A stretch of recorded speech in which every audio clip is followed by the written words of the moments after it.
Good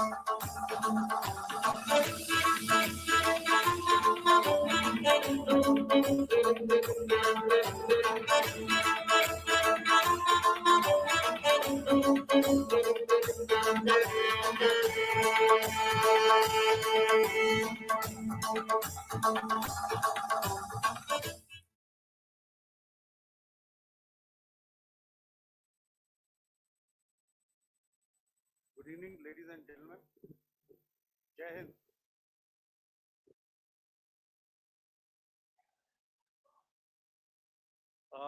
Welcome to this special press conference on Operation Sindoor.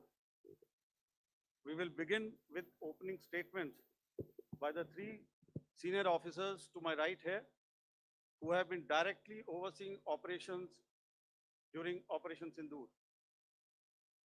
We have Lieutenant General Rajiv Ghai, Director General Military Operations, who will cover the aspects related to land domain.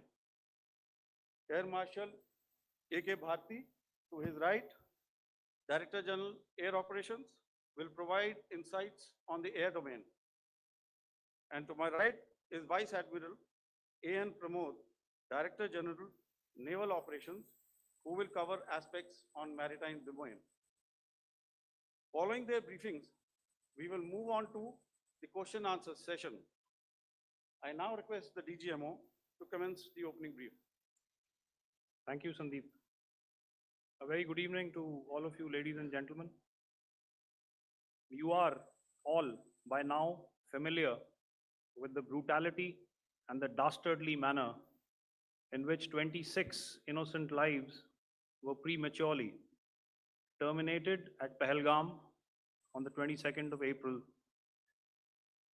When you combine those horrific scenes and the pain of the families that the nation witnessed with numerous other recent terrorist strikes on our armed forces, we knew that the time had arrived to make yet another compelling statement of our resolve as a nation.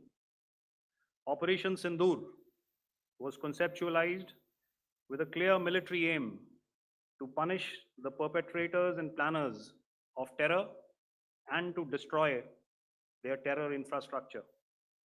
What I do not state here, of course, is the often stated determination of India and its intolerance to terror. It set into motion a very diligent and microscopic scarring of the terror landscape across the borders and the identification of terror camps and training sites. The locations that emerged were numerous, but as we deliberated more, we realized that some of these terror hubs were now bereft of any presence and had preemptively been vacated, fearing retribution from us. There was also a term of reference and our own binding, self-imposed restriction to target only terrorists and thus prevent collateral damage. There were 9 camps that you are now all familiar with, which were confirmed by our various intelligence agencies to be inhabited. Some of these were in POJK, while there were others that were located in the Punjab province in Pakistan.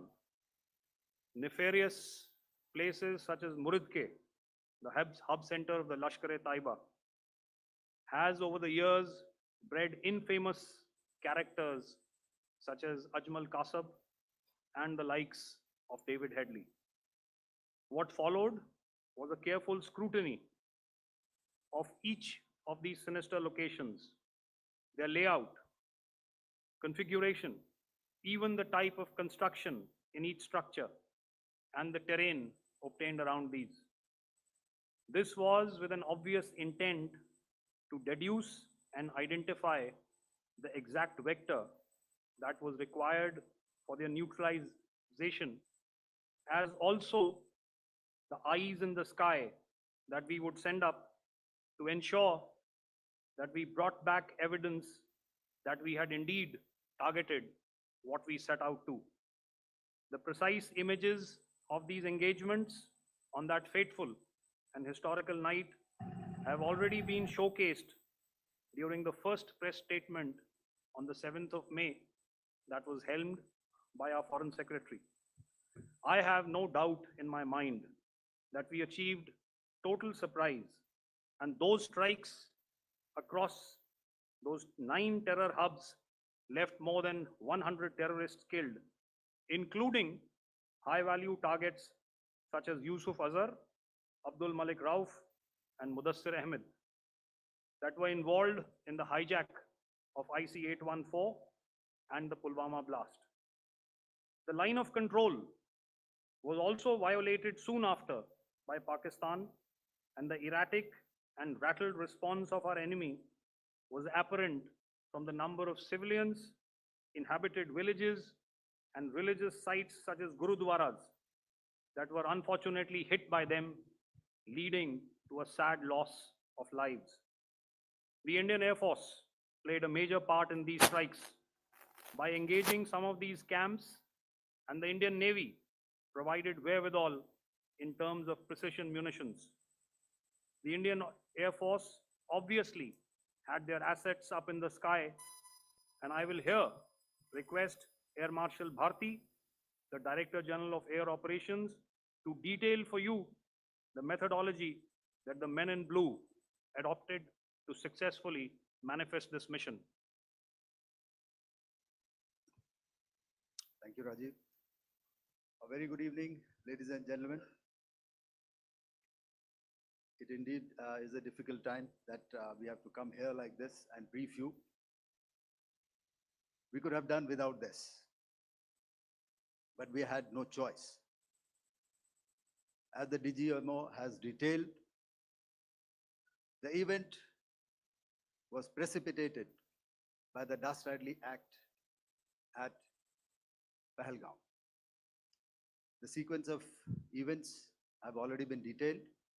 We carefully selected the targets, and out of the 9 selected targets, the target systems that were given to the Indian Air Force were the notorious training camps at Bhavalpur and Muridke. These being further from the international boundary. Through critical target system analysis, we analyzed what was to be done to annihilate these targets and plan to engage these targets with precision air-to-surface guided munitions so as to avoid collateral damage. The modalities of planning process, I will not go through at this instant. However, what I would like to show you is the results that we achieved through our targeted airstrikes. Could I have the second slide, please?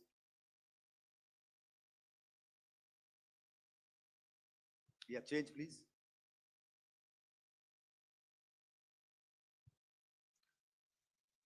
Okay. This is what the terror infra at Muridke looks like. If you see, north is as indicated, and to the right is east, where the international boundary lies. Could we have the next slide, please?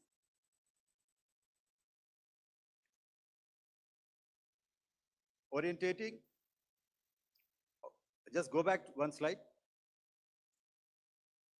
Okay.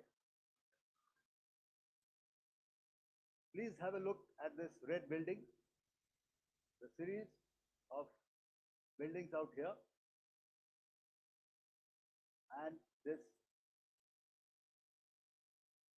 empty ground. Next.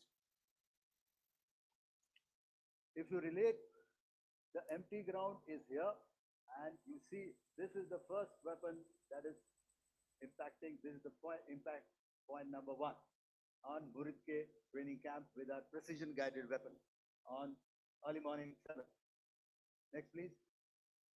Keep your eyes glued for the second weapon coming in and the second impact on the selected target point. Next slide, please.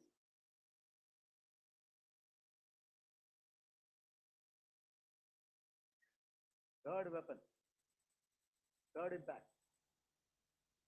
Continue.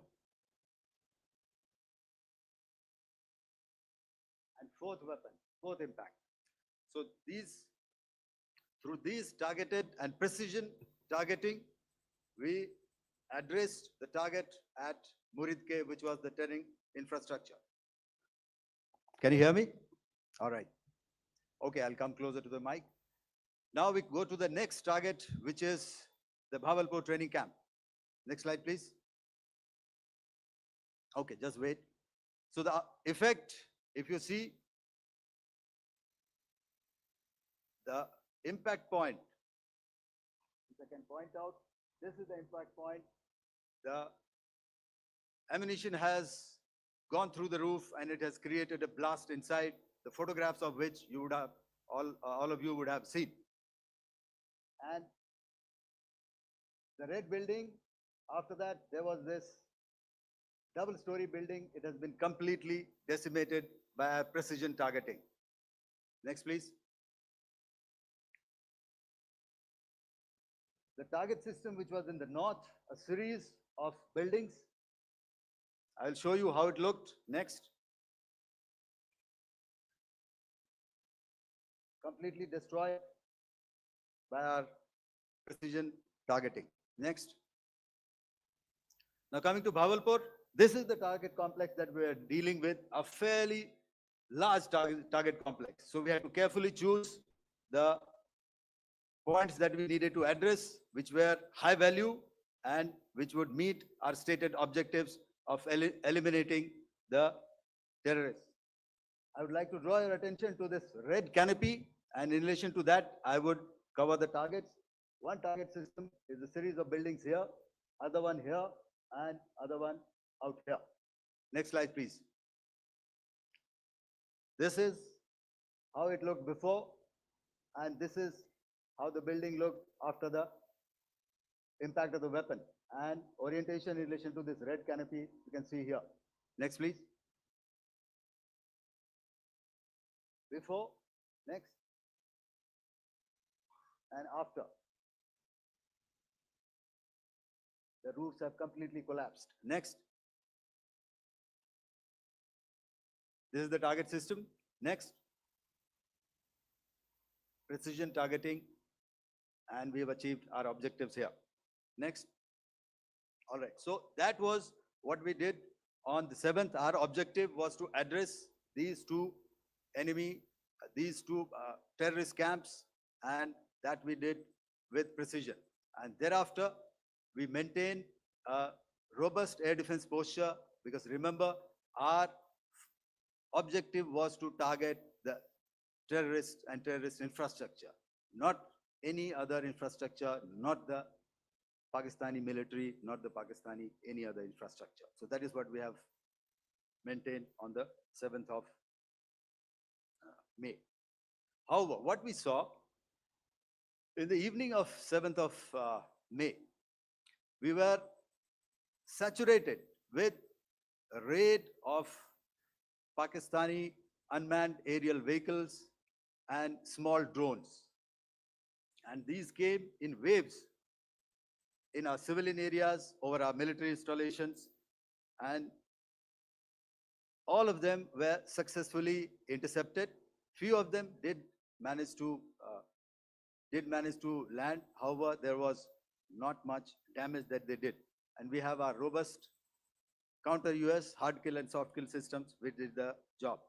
However, the difference here was that we had targeted the terrorists. The adversary now has targeted our civilians and the military infrastructure. So it had to be responded to. So in a quick and calibrated response, that very night, we struck their radar installations at Lahore and close to Gujranwala, the LYT installation, to indicate to him that we are ready Yet, we do not want to escalate. Our fight was with the terrorists and not with the Pakistani military establishment. Thank you.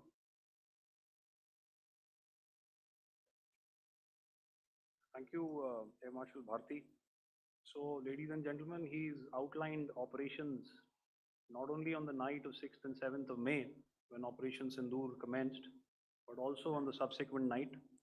Being well aware and familiar with the congenital and impulsive nature of our adversary, and even though we did attempt to reach out and communicate our compulsions to strike at the heart of terror to my counterpart in the immediate wake of Operation Sindoor, the request was brusquely turned down,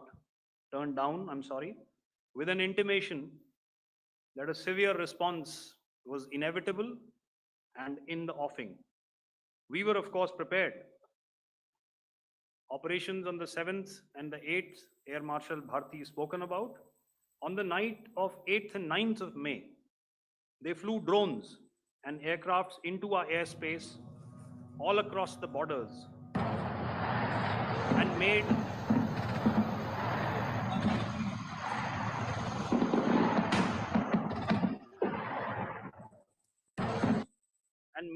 largely unsuccessful attempts to target numerous military infrastructure.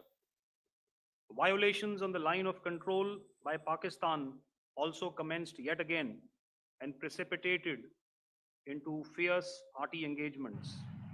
The air operations on the night of 8th and 9th of May, I'll yet again request the DG Air Operations to cover.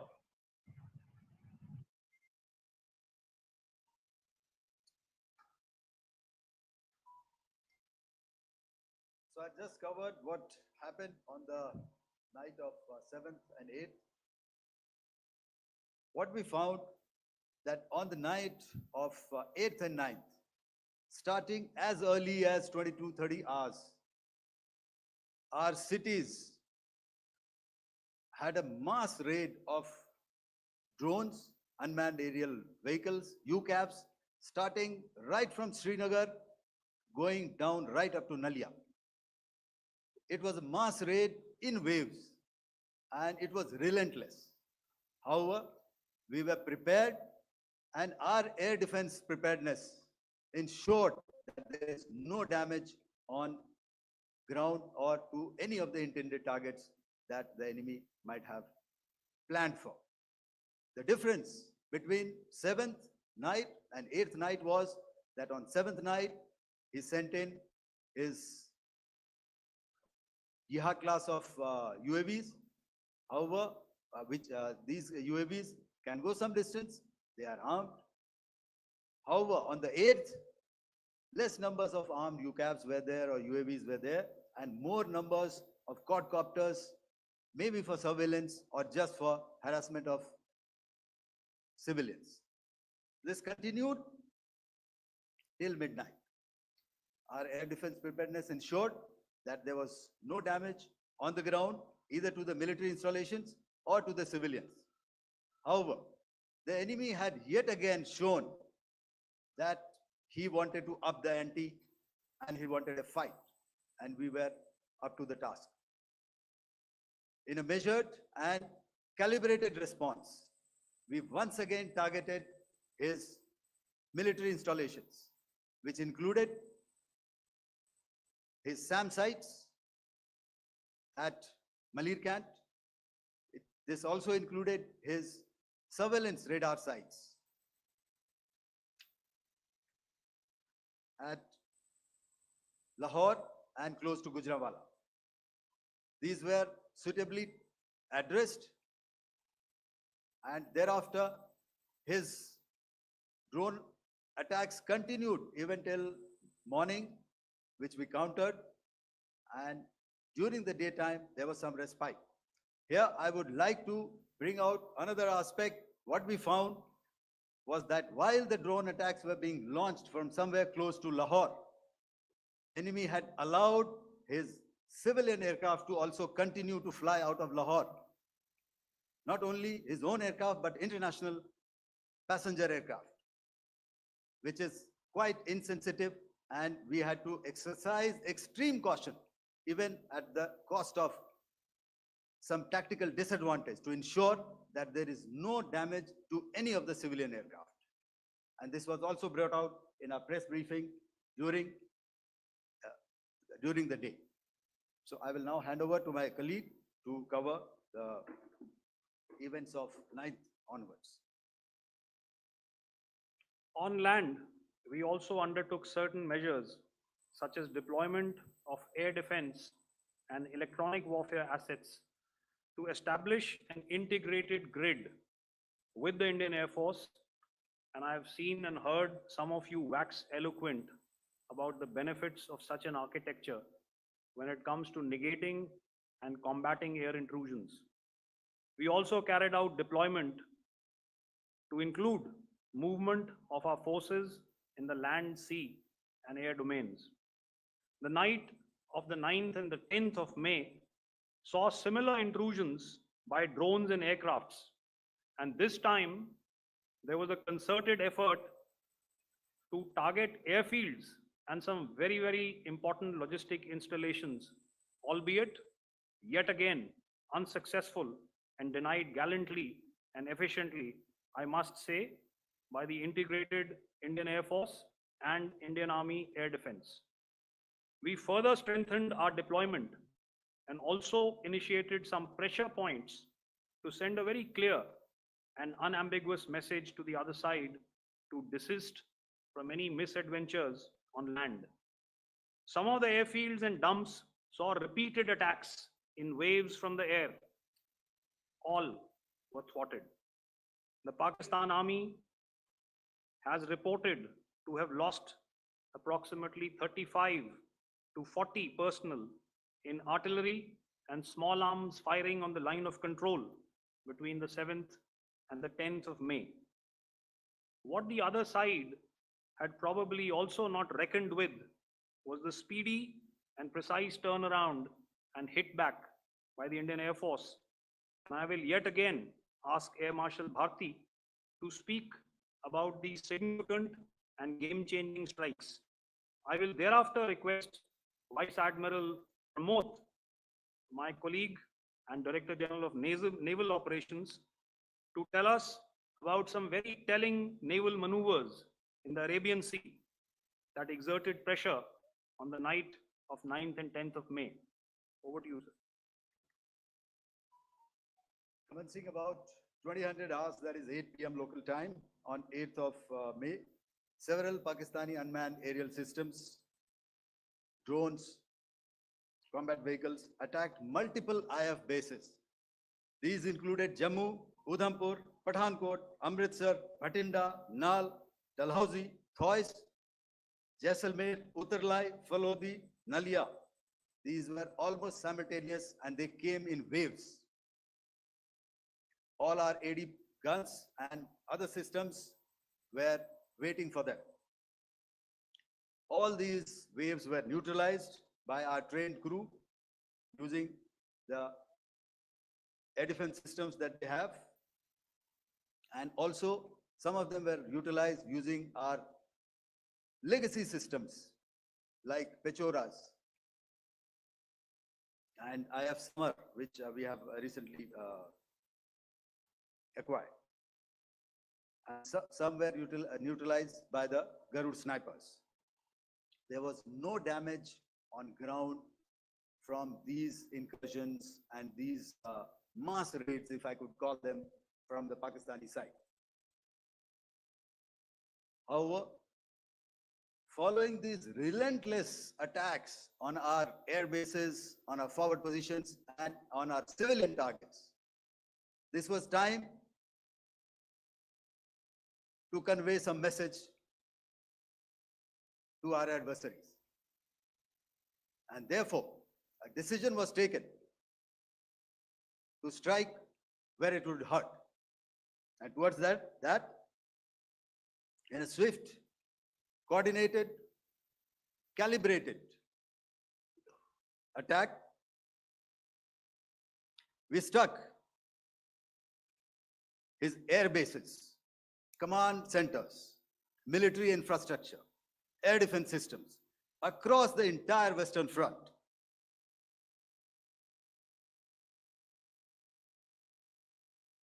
The bases we struck include Chaklala, Rafiki, and mind you, Chaklala is Islamabad. Rahim Yar Khan, Sakar, sending a clear message that aggression will not be tolerated. This was followed by strikes at Sargoda, Bholari, Jacobabad. We also struck the C2 centers at Murid, the UAE complex at Murid, Rafiki, radar at Chunia, which I will show you, Rahim Yar Khan airfield, and the unmanned combat aerial vehicle hangar at Sakar. I would like to reiterate here that we have the capability to target every system at these bases and more. However, it was only a measured response to instill good wisdom to our adversary to refrain from further escalation. IF response was directed only at military installations, avoiding civilian and collateral damage. I would now like to show you some of the effects that have been achieved as a result of our air operation.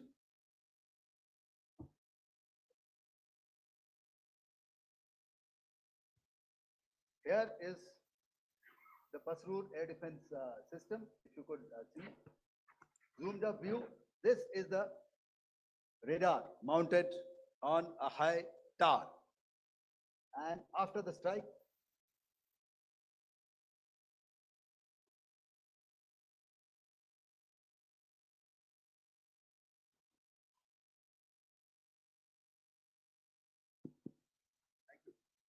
can you hear me? Yeah, thank you. And after the strike, this is what has happened. This radar has been taken out, completely burnt. Next slide, please. The Chunia air defense radar, which was taken out on 7th and 8th. This is the radar site. A blown up photograph, once again, on a tower, not very clear. But what you see very clearly is the after effect after we have struck. The radar head has been completely decapitated. Next slide, please. Arifwala air defense radar. In this complex, you see how it looked before, blown up image, and after really blown up. Next. Now coming to Sargoda airfield. Remember, this is one of their important airfields wherein they have a lot of assets, F-16s, other assets which they keep getting, training institutes. And we have stuck this airfield. It is not, if you zoom in here, then one impact point here on the runway and second impact point of our weapon, precision weapon on the runway. And if you see this blown up, repairing going on. Same here. Next. Rahim Yar Khan. This is the area we have struck. A deep strike out here and one complex here. So this is how it looked before, and same, you see a big crater, another crater here, and this complex after strike neutralized. Next. Chaklala airfield, Noor Khan, once again a major air base, a lot of their logistic assets out here. This was the chosen complex that we intended to strike and convey a message. Next slide, please. This is how it looked before, and this is how it looked after our strike. Next. Sakar. We chose the radar site at Sakar. This is the radar site. And after it was struck, this is the aftermath, completely burnt out. Next, please. Aircraft shelter. This is how it looked before the strike And this is how it looked after the strike. The roof of the buildings completely caved in and burnt. Next. Bolari Airfield, aircraft hangar. This is how it looked before, and this is how it looked after the precision strike. Next. Jacobabad, aircraft hangar, and this is how it looked after. Next. So what I'm trying to convey here, ladies and gentlemen, is to start with, our fight was neither with the Pakistani military nor with anybody else who's there on the other side. Our fight was with the terrorists. We neutralized the terrorists that we selected to be neutralized, and thereafter, we only maintained the air defense posture. However, we were relentlessly pounded by waves after waves, night after night, by his UCAVs, by his drones, and by his other unmanned aerial systems. And that left us with no choice but to retaliate. And yet our retaliation was calibrated, it was graduated, and it was proportionate. Thank you.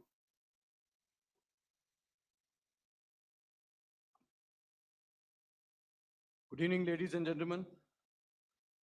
In the aftermath of the cowardly attacks on innocent tourists at Pahalgam in Jammu and Kashmir by Pakistani-sponsored terrorists on 22nd April, the Indian Navy's Carrier Battle Group, surface forces, submarines, and aviation assets were immediately deployed at sea with full combat readiness in concert with the Joint Operation Plan of the Indian Defence Forces. You may be aware that we tested and refined tactics and procedures at sea during multiple weapon firings in the Arabian Sea within 96 hours of the terrorist attack. The aim was to revalidate our crew, armament, equipment, and platform readiness to deliver various ordnance on selected targets precisely.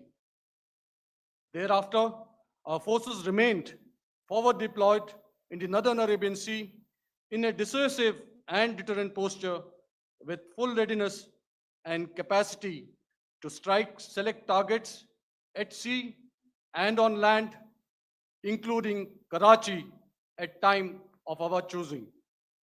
The forward deployment of the Indian Navy compelled Pakistani naval and air units to be in a defensive posture, mostly inside harbors or very close to the coast, which we monitored continuously. The Indian Navy maintained seamless maritime domain awareness throughout the duration and was entirely aware of the location and movement of Pakistani units. In effect, we had and continue to have good battle space transparency using our maritime domain awareness grid. As you are aware, our response has been measured, proportionate, non-escalatory, and responsible from day one. Accordingly, the calibrated approach considered all options, including the ability of the Indian Navy for offensive action from and at sea.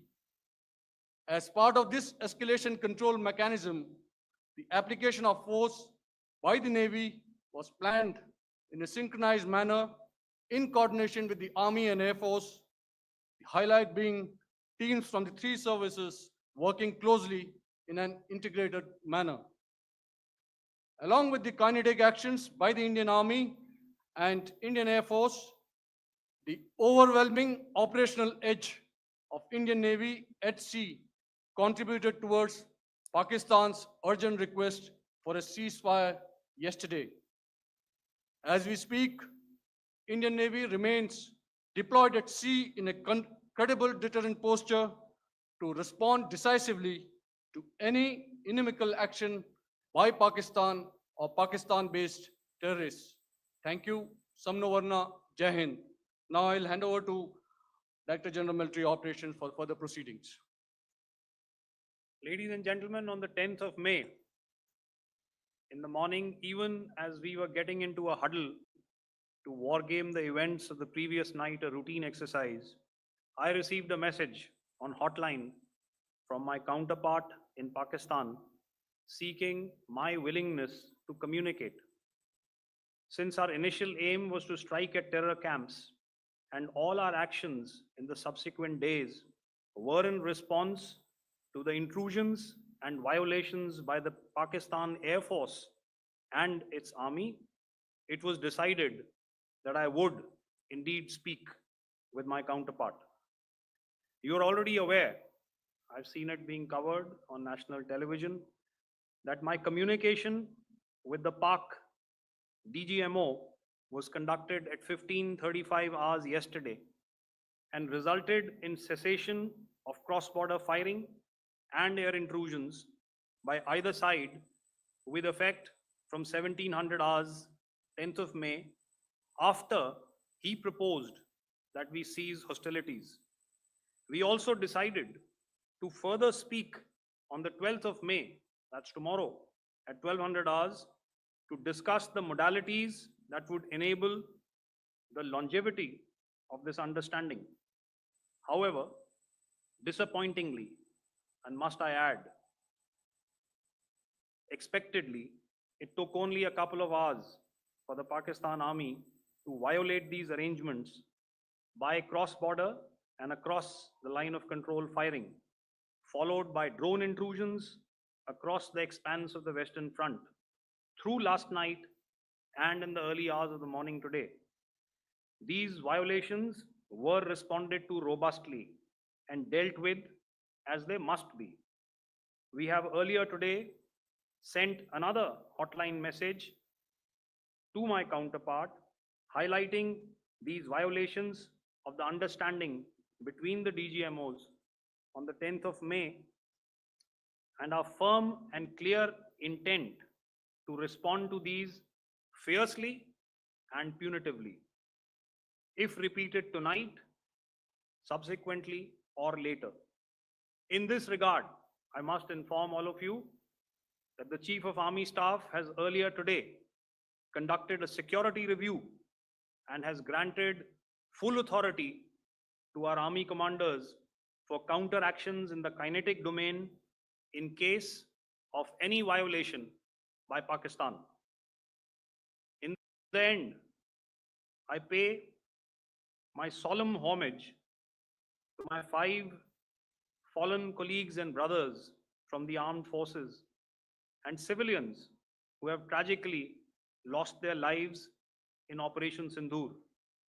Our hearts go out to the bereaved families, and we express our solidarity to them in this lifetime and beyond, at this grave juncture in their lives. Their sacrifices shall always be remembered and spoken of in glowing terms by a grateful nation. We have thus far, ladies and gentlemen, exercised, and my colleague Pramod highlighted this, immense restraint, and our actions have been focused, measured, and non-escalatory. However, any threat to the sovereignty, territorial integrity, and safety of our citizens will be met with decisive force. Jai Hind. Okay, ladies and gentlemen, we are now open for questions. All right, now, since I would not know all of you, I would expect you to please raise the placard or your hand, and once I indicate, I expect you to please give out your name and the media group that you belong to. Keep your questions short so that we can take as many questions as possible. Also, ladies and gentlemen, kindly bear in mind that confidential aspects may not be answered by the 3 DGMOs. Right. I've got a lot of hands there. Let me start from the left. Left foot always in front when we start marching. So here we have to the left, okay. Yeah, 238.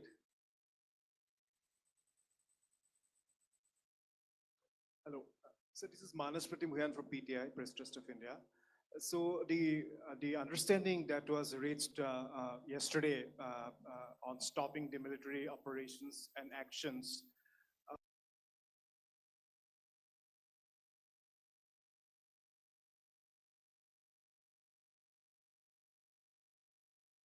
was it for just 3 days?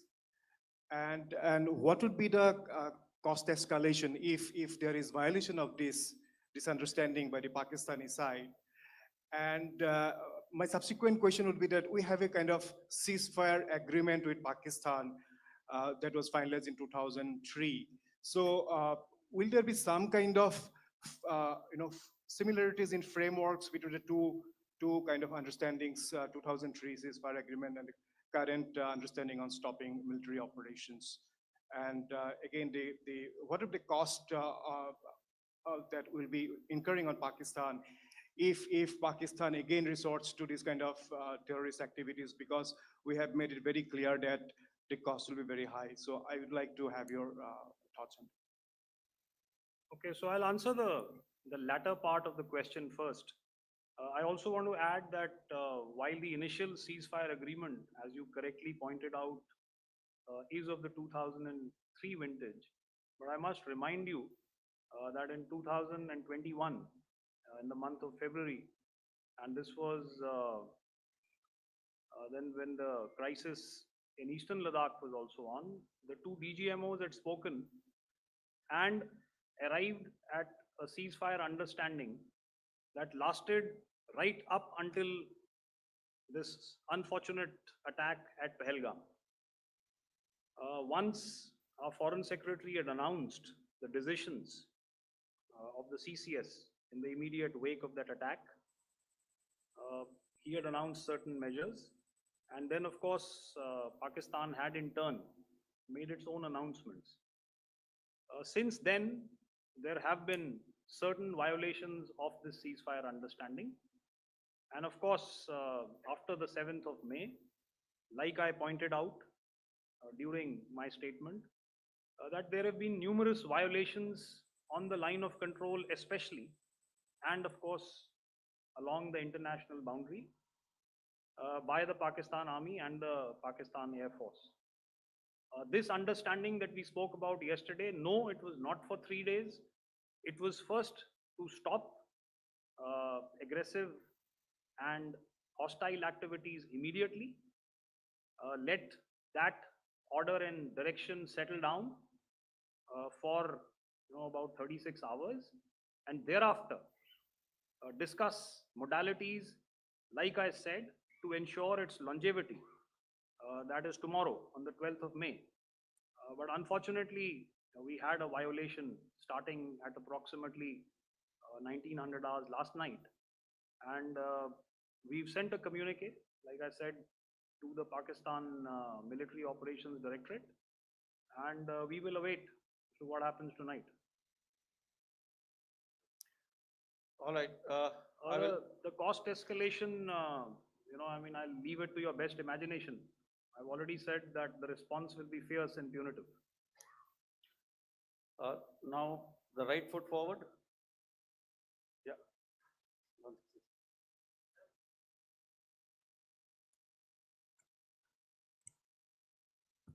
Sir, I'm Ajit Dubey from ANI, sir. Sir, my question is that you talked about the loss of lives to the Pakistan army, that was around 35 to 40 kills secured by the Indian army. Sir, can you tell us what would be the total loss of life to the Pakistan army in both army and air force attacks, sir? And how good was the performance of the BrahMos, Scalp and the S-400 during the operations? And sir, since we have, sir, just one line, No multiple questions, sir. All right. And since, sir, we have achieved such a spectacular, we have made good achievements in this entire operation, can we say that we have emerged victorious, or we have a big upper hand over the Pakistanis in this entire conflict? Thank you very much, sir. So I'll answer the question about the loss of lives on the other side. Of course, there are various means to ascertain that number. There is information from various agencies that come in. There are, of course, on the line of control, other ways to find out as to what has been the effect of what you are doing there in ceasefire violations. So therefore, I mentioned 35 to 40 on the line of control. And please remember that once Operation Sindoor was launched, the responses of the Pakistan Army were also on Indian Army or the Indian Armed Forces infrastructure. Let me put it that way. So that's why I did not cover casualties of the Pakistan Army, at least in the initial phases of battle, because those were not our targets. Our targets were terror oriented. And of course, later, once they launched air intrusions and air operations on our infrastructure, we've used heavier weapons, and of course, there would have been casualties, but those are still being assessed. The effects of the weapons that you mentioned, I will request Air Marshal Bharti to apprise all of you about those. Good evening, Mr. Ajit. How are you? Ajit, okay, the meeting sometime. I never mentioned about any of the weapons that we use. Check. Okay. What I was saying that I never mentioned of any of the weapons, the caliber that we used. All right. So we leave it at that. Those are matters of operational details which I would not like to go into. But suffice to say that whatever methods and whatever means we have chosen, it had the desired effects on the enemy targets. How many casualties? How many injuries? Well, to start with, our aim was not to inflict casualties, but in case there have been, it is for them to count. Our job is to hit the target, not to count the body bags. And the last part of your question, I wonder if you read out the tweet on ADGPI at midnight once we'd done what we had to in Operation Sindoor. And that's credit to my friend here on the left. Justice has been served, Ajit. That is all that I will say. Ajit, I'll request you to, refrain putting words into his mouth. All right. Yeah, I'll come back to the left. 147. Sorry, 47. No, 47. Did I see it here or? Yeah. Good I evening, saw it there. gentlemen. Sorry, 147, I saw it there. Sorry. Yeah, since I've already said 147, start please. Hi, sir. Good evening. This is Shivam Patel from Reuters News Agency. Thank you for giving me the opportunity. My question, sir, is how many military targets did Indian Armed Forces strike in Pakistan in response to the attacks from Pakistan? How were these targets selected? And how many troop casualties have been there in total on both sides, if you give details? Thank you. I'm sorry, where are you? I haven't Yeah, spotted his. he's to the Yeah. right. Okay. Can you just repeat that for me, please? Sure, sir. So my name is Shivam Patel. I'm from Reuters News Agency. My question is, how many military targets in total did the Indian Armed Forces strike in Pakistan in response to the attack from Pakistan? How were these targets selected? And how many troop casualties have been there on both sides, if you can? So you're speaking of the targets that I mentioned in the wake of the attack at Pahalgam, right?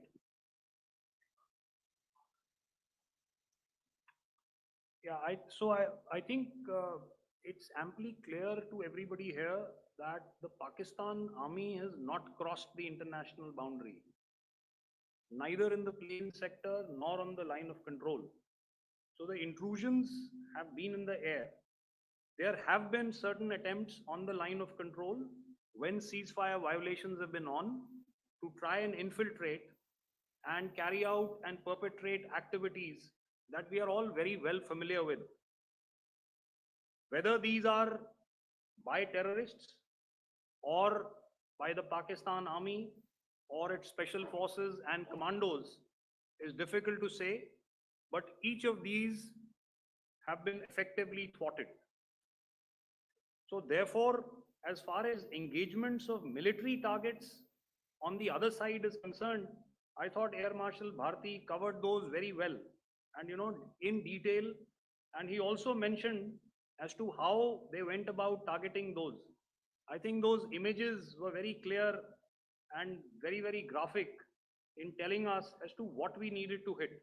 And you'll remember right at the outset, I said that we even went into what was the construction in each of these locations, and therefore decided on the vector that had to be utilized. Please. Okay, if I could add to what the DGMO has said, I have already detailed the targets. Now, whether it is X numbers or Y numbers that is immaterial. And what damage have we inflicted? You have seen. What are the casualties on the other side? As I said, that is for them to count. As far as we are concerned, from the air defense side, if they had a choice, they would have definitely come in. They're fighters, there are more numbers of UCAVs. It is not that they did not intend to come in. It is only that our robust AD posture prevented them from coming in.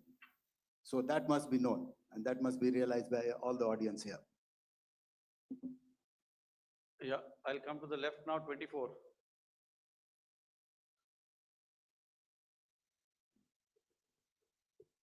Good evening, sir. This is Anvesh Rath from Z. Sir, I wanted to know on the first briefing, which was done by FS and two representatives from Air Force and Army, you showed a list where there was 21 places in that list. You have stuck 9. Are more operations going to be held? Is Operation Sindoor still on? And the second question, thank you, sir. Thank you so much. And also, I want to congratulate all three of you for a fantastic operation that you guys have done. Thank you so much. Thank you so much for that one question. Yeah. Sir, the question. Unfortunately, Rath, is that your name? I'm sorry. As far as operational details are concerned, I am not in a position to share those right now. But I think I'll take a cue from Pramod. He said towards the end that the Indian Navy is still in a posture that is deterrent. And I have already made it very clear towards the end of what I said that it's only a couple of hours ago that the Chief of Army Staff has carried out a security review, and he's authorized our army commanders to deal with violations of any kind from across the borders in a manner that they deem fit. So again, to reiterate, the response will be fierce and it will be punitive.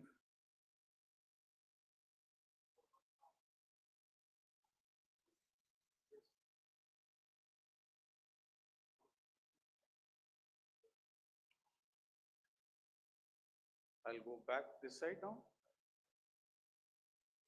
Yeah, 255. She said middle wale kya karenge? So 255. Oh, sorry. Good evening, sir. Yeah, 255. I'm Shailesh from National Defense. Please allow me, first of all, to pay my gratitude for protecting us Indians. Thank you very much. Sir, since the enemy has been talking about taking down our aerial platforms, it would be deemed fit in case we can reveal that we have taken down their fighter jets. What could be the number? Though you said that they may be not good to reveal the platforms, but since this has come from various quarters in Pakistan, so I believe that we need to answer in case if you can, sir, if you may allow. The question is for me? Yes, sir. Okay, and if I get it right, you want to know how many of their planes we have downed? Yes, sir. Yes, sir. All right.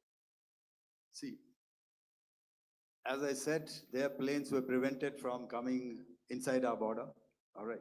So we do not have the wreckage with us, but definitely we have downed a few planes. Numbers, we would not like to hazard a guess out here. Okay. I have the numbers, okay, and we are getting into the technical details of it to establish it. So I would not like to put a figure at this time, but definitely there are losses from their side which we have inflicted. Were Ma'am, they, please don't ask were me. they fourth generation plus, sir? No, See, sir, you're putting words into my mouth. Why do Sir, you say fourth generation? Let us make it high tech. Thank you so much, sir. all Thank right. Yeah, 163.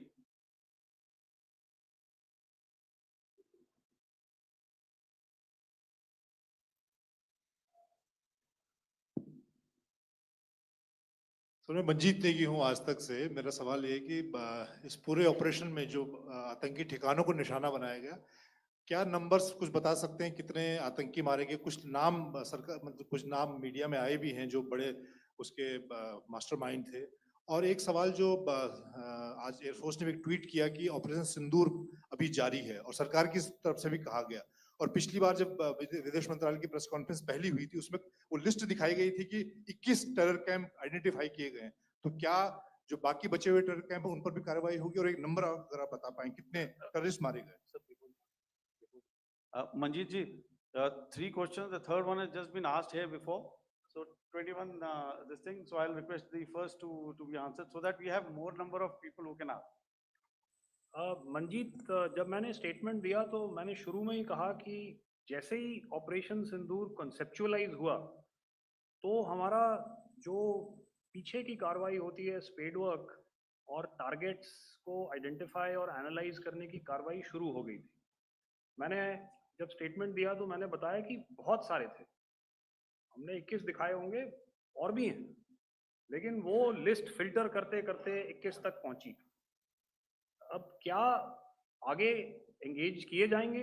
अगर जरूरत पड़ेगी तो जरूर engage किए जाएंगे, लेकिन मैंने बताया कि इस समय जो इंट एजेंसीज ने हमें बताया कि फलाने कैंप में प्रेजेंस है, हमने उनको एंगेज किया। कुछ नाम मैंने लिए, कुछ नाम अभी पुख्ता किए जा रहे हैं।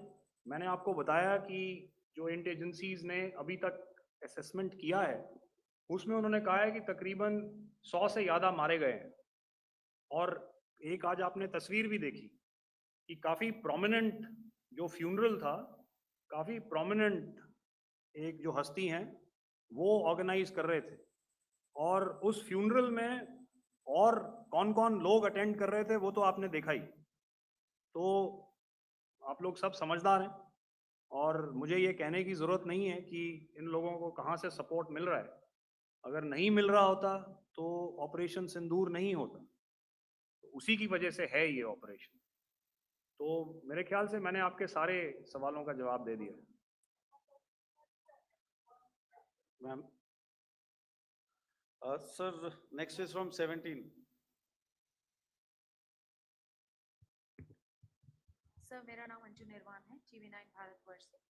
सर, मेरा सवाल ये है कि ऑपरेशन सिंदूर में हमारी जो इंडियन नेवी है उसके बारे में सर थोड़ा सा बताएं कि किस तरह की उसकी भूमिका रही, क्योंकि हमने इस दौरान सर देखा कि बहुत सारी स्पेकुलेशन भी रही और ये बोला गया कि कराची तक हमारी नेवी ने ऑपरेशन किया है।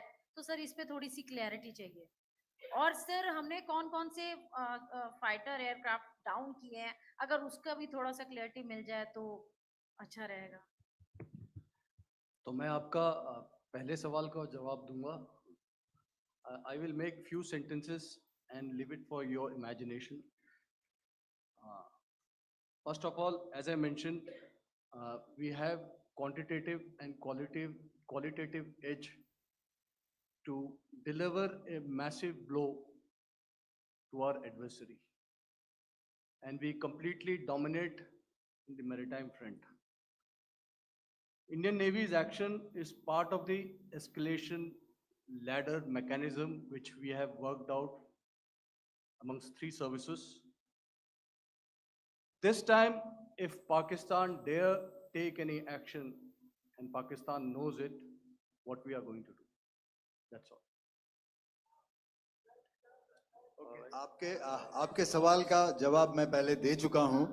आपके सवाल का जवाब मैं पहले दे चुका हूं, इसलिए मैं बस उस तक ही सीमित रखूंगा और इतना कहना चाहूंगा कि आने वाले दिनों में आपको खुद ही पता चल जाएगा और ऐसी बातें छुपी नहीं रहती हैं, तो पता चल जाएगा। So at this time we'll Okay. just let it be.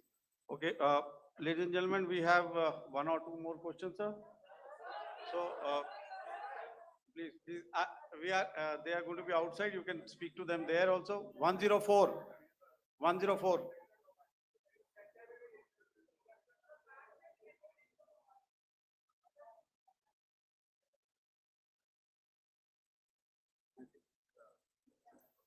Yeah, ask sir. Sir, Dinakar with the Hindu newspaper. Are you surprised that you got this question? No, sir. Just look. Sir, can you give a number of assets we lost, because there's been a lot of speculation going on, international media writing a lot of things about our platforms, including Rafales. I mean, Pakistan claiming that Rafale has been downed, etc. Can you put that question to rest and clarify on that? I guess that question is for me. All right, I'm happy that you've asked this question. You know, we are in a combat scenario, and losses are a part of combat. The question that you must ask us, okay, and indeed that we must ask ourselves, you inclusive, is have we achieved our objectives? Have we achieved our objective of decimating that terrorist camp? And the answer is a thumping yes. And the results are for the whole world to see. As for the details, what could have been, how many numbers, which platform did we lose? You know, at this time, I would not like to comment on that, because we are still in a combat situation. And if I comment on anything, it will only be advantage adversary. So we don't want to give him any advantage at this stage. All I can say is that we have achieved our objectives that we selected, and all our pilots are back home. Thank you. Okay, hold, please don't, please be civil here. So we'll have 220 now. Hello sir, this is Anita Chaudhary sir from Swadesh newspaper. मेरा सवाल है, क्योंकि ये हमारे जो पहले जो action रहा वो आतंकवाद के खिलाफ रहा, तो आतंकवाद में अजहर मसूद की तरफ से एक बयान जारी किया गया था जिसमें उन्होंने कहा कि हम इसका बदला लेंगे और जार जार रुलाएंगे। तो क्या अगला, अगर खुदा न खास्ता अगला टेरर अटैक किसी भी तरह का होता है, तो क्या उसे एक्ट ऑफ वॉर में हमारी तरफ से लिया जाएगा और उसका क्या माकूल जवाब दिया जा सकता है? मेरा इसमें सिर्फ एक ही जवाब है आपके लिए कि हमने अपनी कार्रवाई करी। हमने उसके बाद मैंने अपने स्टेटमेंट में भी बताया कि ये कम्युनिकेट करने की कोशिश करी कि हमने इस तरीके से ये जो स्ट्राइक्स हैं वो क्यों की।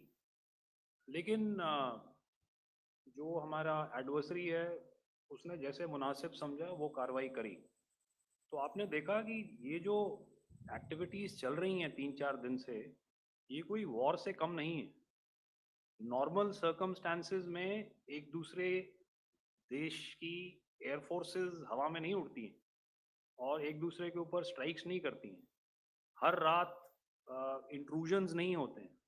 लाइन ऑफ कंट्रोल पर सीज फायर वायोलेशंस, आपके एक साथी ने सवाल पूछा था शुरू में, एक सीज फायर अंडरस्टैंडिंग था, वो भी जा चुका है। उस सीज फायर अंडरस्टैंडिंग के जाते जो फायरिंग हो रही है लाइन ऑफ कंट्रोल में, उसमें घुसपैठ की कोशिश हो रही है। आमतौर पर ये घुसपैठ लाइन ऑफ कंट्रोल में टेररिस्ट करते हैं, लेकिन हमें इंफॉर्मेशन है कि हो सकता है ये पाकिस्तान आर्मी की टोलियां भी हों जो हमारे पोस्ट के ऊपर खामी पहुंचाने की कोशिश कर रही हैं। तो ये सारी एक्टिविटीज तो वॉर में शामिल हैं। तो ये कहना मुश्किल है कि आगे क्या होगा, वो स्पेक्यूलेटिव जोन में आ जाता है और मैं स्पेक्यूलेट नहीं करना चाहता। हर एक सिचुएशन अलग होती है और उससे एक तरीके से डील किया जाता है. Sir, मैं one la- एक सवाल इसका मैं जवाब देना चाहता हूँ. एक मिनट. सो जो मिलिट्री होता है, our main job is to prevent war and maintain peace and stability. So it is not that our response is a graded response. That means अगर किसी ने किया तो उसको graded उसमें किया. जैसे terrorist action हुआ तो what we did is a terrorist action and then we destroyed all the terrorist camps. उसके बाद आपने देखा कि उनने थोड़ा सा कोशिश किया तो हमारे एयरफोर्स और आर्मी ने क्या किया. तो मिलिट्री टारगेट्स हैं उनको उनके ऊपर थोड़ा. So our aim is to maintain peace and tell our adversary that you do this and the response will be bloody. Okay, now as per the, please, we'll have 166 and 25, and after that, no more, please. Sir, this side. Ladies and gentlemen, please Sir. maintain, Sir, I this side, request you to sir. please be quiet. Jal Ghai, No, this side, sir. we have only two Sir, questions left, 166. Yeah, please start. So I'm Rahul Singh from Hindustan Times, sir. So you were totally on top of the game in the kind of losses you've inflicted on the enemy. I mean, we saw the slides and everything. So it kind of comes across that you were batting it 99 and you decided to declare your innings. What are your thoughts on that, sir? And do you think, are you weighing the option of the Pakistan army using this time, buying this time of the so-called ceasefire or the understanding? And you talked about how they could not be trusted. So buying time to kind of build up their war reserves, getting stuff from their friends like Turkey or China, are we considering that possibility, sir? Look, see, the call came from the Pakistani side to speak about cessation of hostilities. What pauses mean during such conflicts is known to everybody. You know, I don't want to go into the pros and cons of how preparation for war is made. You know, that is a process in itself. But I think my senior colleague here, the DG Air Operations, spoke, or he alluded at least, you know, to what this operation was precisely and specifically meant for. And I think that's something that we achieved, you know, right at the outset. Had we had the option not to go further, we probably wouldn't have. But we've been compelled to be in this situation.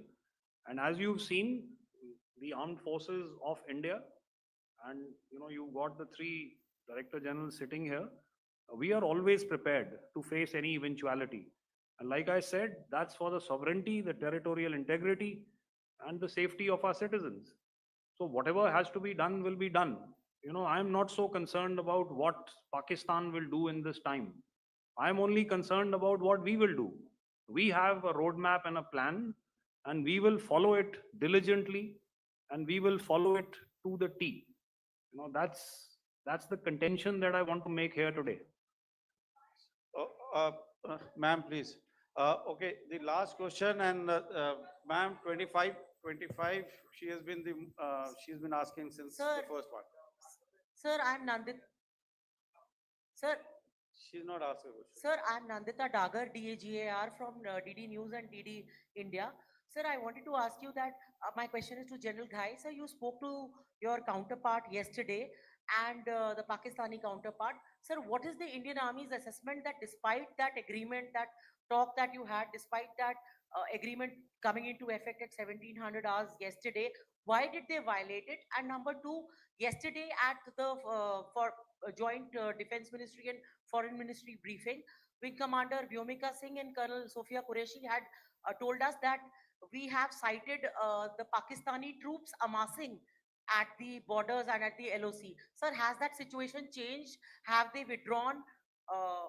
And sir, if in case, despite now there is a lull, of course, but if tonight again, the enemy again carries out shelling and aerial intrusions through drones, what is going to be our response? Thank you. So without outlining the specifics of that response, I've already made it clear that there will be a response and it will be fierce and it will be punitive. Why the Pakistan army chose the option of violating the understanding that was arrived at earlier yesterday, I think that's a question that we best answered by the Pakistan DGMO. I wouldn't be able to, give you that. But, in situations such as these, and if you go back into any conflict, sometimes these understandings take time, to fructify and manifest on ground. But without, getting into the reasons, it is our mandate to be prepared at all times, and that we were. It's not as if because there was an understanding we weren't prepared. I must tell you that the armed forces were on a very, very high alert, and they continue to be in that state even as we speak. Oh, all right. Ladies and gentlemen, please, ma'am, please. Okay, thank you so much for coming today. Those who have missed asking a question, those who have missed, see, I knew I'll grab this attention from you like this. Those who have missed the opportunity to ask a question can give me a written one. I will definitely get back to you with that. And also, they are they are invited for a cup of tea in my office day after tomorrow. Thank you, ladies and gentlemen, for coming. Thank you. Thank you very much. Jai Hind. Jai Hind.